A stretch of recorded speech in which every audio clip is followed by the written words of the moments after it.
Proverbs 31. The words of Lemuel, king of Massa, which his mother taught him. What, my son? What, son of my womb?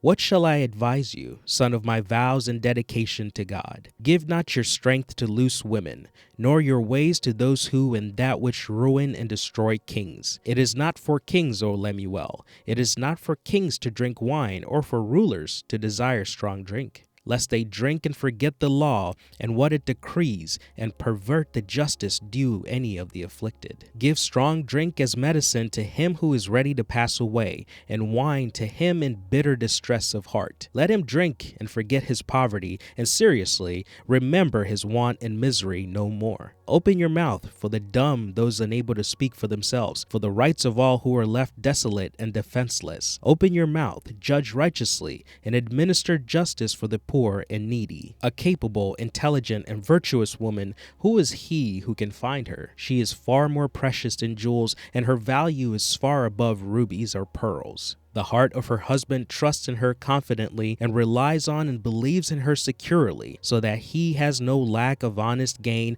or need of dishonest spoil. She comforts, encourages, and does him only good as long as there is life within her. She seeks out wool and flax and works with willing hands to develop it. She is like the merchant ships loaded with foodstuffs. She brings her household's food from a far country. She rises while it is yet night and gets spiritual food for her household, and assigns her maids their tasks. She considers a new field before she buys or accepts it, expanding prudently and not courting neglect of her present duties by assuming other duties. With her savings of time and strength, she plants fruitful vines in her vineyard. She girds herself with strength, spiritual, mental, physical fitness for her God-given task, and makes her arms strong and firm. She tastes and sees that her gain from work with and for God is good. Her lamp goes not out, but it burns on continually through the night of trouble, privation, or sorrow, warning away fear, doubt, and distrust. She lays her hands to the spindle, and her hands hold the distaff. She opens her hand to the poor.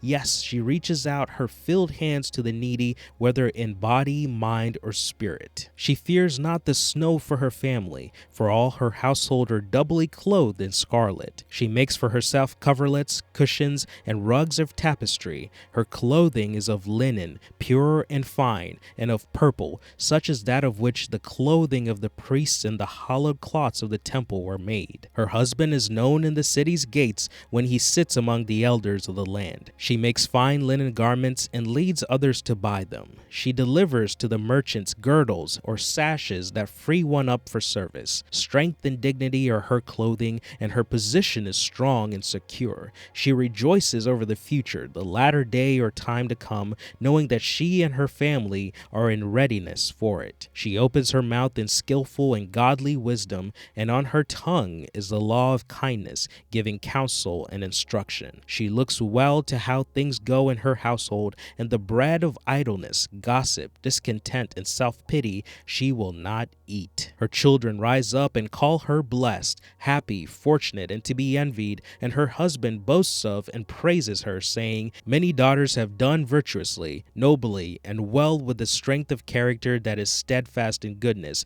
but you excelled them all. Charm and grace are deceptive, and beauty is vain because it is not lasting.